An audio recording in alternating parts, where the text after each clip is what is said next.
Seaweed obviously is it has a huge potential, and it's something which has so many different angles that we're going to talk about today. The focus of the EU Green Week is around biodiversity, and obviously seaweed provides this ideal habitat, which in many areas we've already lost in different parts of the world. And so one big aspect is how we can use seaweed then to regenerate some of the areas, the natural environments, and provide these essential ecosystem services through water and the habitat of the ocean. What we also want to look at is understanding the current situation, what the potential is and what the potential barriers are, and how we can then scale up to meet the different demands coming from different parts of society. We identified 9 key segments or product applications where we think seaweed really has a great deal of potential, and you can see those along the top here. We could have included others. We could have included textiles or detergent, but based on global market share and industry predictions and discussions with experts, we really felt that these were the ones to focus on. One thing that unfortunately that we weren't able to quantify is the valorization of ecosystem services. You can see as the 7th segment here.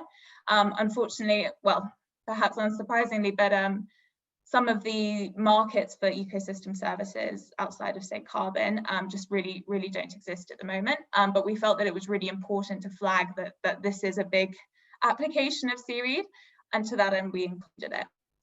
Therefore, taking those remaining 8 segments together, what we found is that in our ambitious scenario, the market for those segments in Europe in 2030 could be 9.3 billion euros. This is not just an economic story, but really an environmental one. Thinking first about the impact on greenhouse gas emissions, we think that it's very possible that upwards of 5 million tons of CO2 emissions could be offset per year by the seaweed sector in Europe. I should also caveat here that we actually weren't able to size certain segments which where we just don't have life cycle emissions data yet, because that research hasn't been done. And similarly, we didn't size more conceptual or not yet proven technologies such as deep ocean sinking. So what I'm really getting at here is we think that it's at least 5 million. It could be an awful lot higher. However, I think often people get stuck on the carbon impact of seaweed, but really it provides a number of really valuable ecosystem services. So for instance, it mitigates against eutrophication because it obviously absorbs nitrogen and phosphorus when it grows. We anticipate that the sector could remove 20,000 tons and 2,000 tons respectively from European waters each year. Other ecosystem services include other improvements to water quality. So for instance, it supplies oxygen, which can mitigate against hypoxia. It reduces ocean acidification. It also obviously provides habitat and nursery grounds for a number of different species. And as Lisa mentioned, no need for water or deforestation. There's also a social angle here. So we believe that the industry could create 115,000 jobs. That includes both direct, indirect, and induced jobs.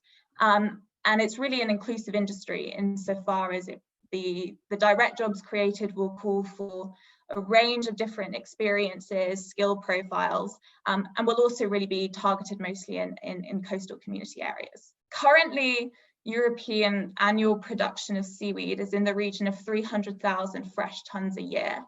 And the vast majority of this is actually from wild harvest rather than from aquaculture. And it's important to note that wild harvest in Europe has really reached its ecological ceiling. So when we grow the industry, we're really going to have to focus on aquaculture.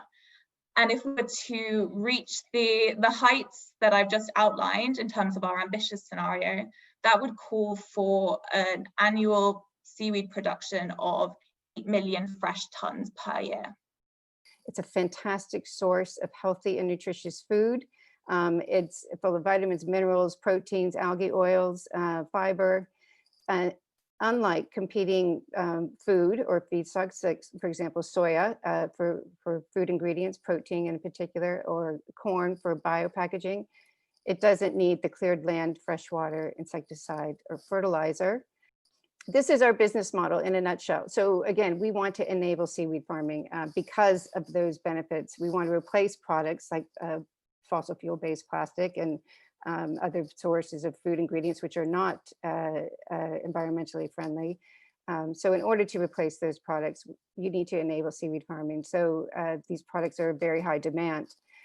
So we purchase fresh wet seaweed from seaweed farmers. We will bring it into our biorefinery facilities, which will be located near the seaweed farms. We use green and clean technology, proprietary technology, which Charlie, my co-founder, has developed. And we extract these valuable protein and fibers and nutraceutical ingredients, and we use the remaining biomass for biopackaging material. This is just a little, these are just images of our first iterations of the packaging. As you can see, they're really nice. And this is the film. Yeah, and again, circular life cycle.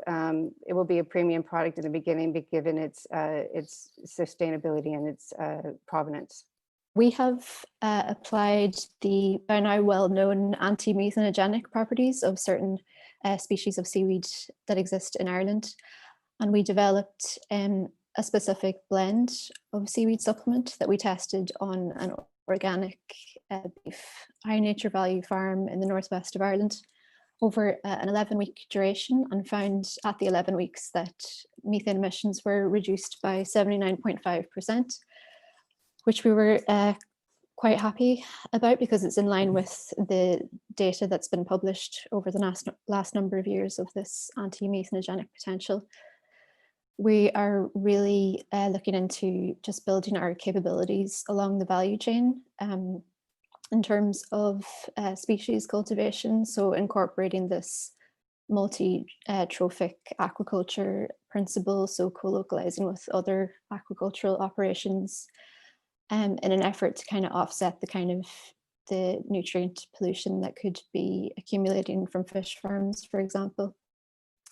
And then from our in scaling our processing abilities, we really want to keep everything modular and as renewable as we can, so that the impacts that we're creating in lowering carbon in the food system isn't imbalanced through the carbon intensive processing that could happen. And then the long-term goal again is to incorporate a biorefinery concept so that multiple products can be extracted from the same biomass. So more value is created with less waste. And then all the while building these business principles, we really want to focus on just regenerative and circular economy principles at the same time.